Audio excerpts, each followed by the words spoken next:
Пеглите на пареа се загреани, а лиштата подготвени за пеглање, штипките наредени, ножевите наострени, сукалата и тавите спремни за готвење.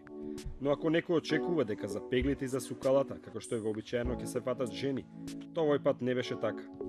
И мажите можат да готват, да пеглаат, да ги забавуваат децата. Ова беше мотото на првиот сајм за мажи кој викендов се одржа во Скопје.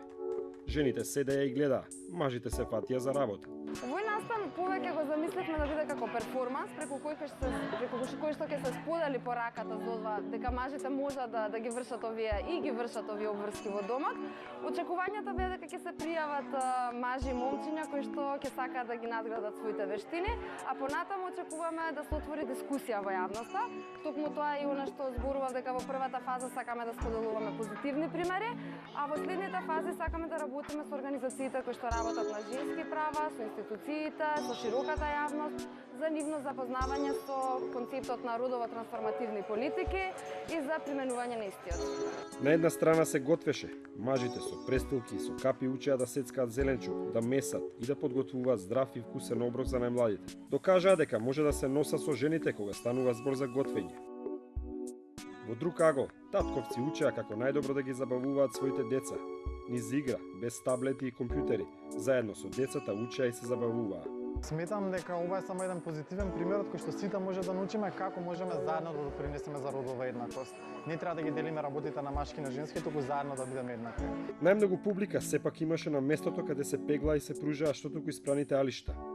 Мажите учеа како најдобро се местат штипките, како се пегла на пареа, како се прави совршен рап на кошулите и панталоните.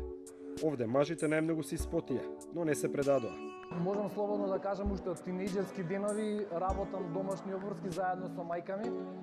Воопшто не правам распределба на обврските во домот. Кај пеглањето научив два многу јаки момента. Тоа е пареата, за што служи, конечно знам точно. И има една мала ивица една кај пеглите, тоа е за оние рабови да се потватат многу подобро кога се пеглаат кошули. Мажите беа и учители и ученици. Оние поискусните им покажаа на помалку искусните како да се снајдат во кујната или со пеглата. Треба да престана да имаме, различни мислења за тоа дека одредени работи треба да ги прават жените, одредени работи треба да ги прават мажите. Мислам дека сето тоа треба да биде во еден баланс, да се поделат сите тие обврски и нормално сите работи што ги прават жените треба да ги прават и мажите. Жените во светот сочинуваат 40% од вкупната работна сила, но сепак се уште постои традицијата тие да бидат главни готвачи, перачи и пеглачи во домот, иако одат на работа. Во сликата пополека се менува. Тие стереотипи време Македонија во моментов е во фаза во која што може гласно да збориме за нив, да ги изнесеме на виделина и еден по еден полека да ги елиминираме. Не постои поделба на машки и женски работи. На крајот алиштата беа испеглани, оброците подготвени, децата весели, а мажите заслужено заминаа со дипломи со кои ќе им докажат на своите сопруги дека и мажите можат.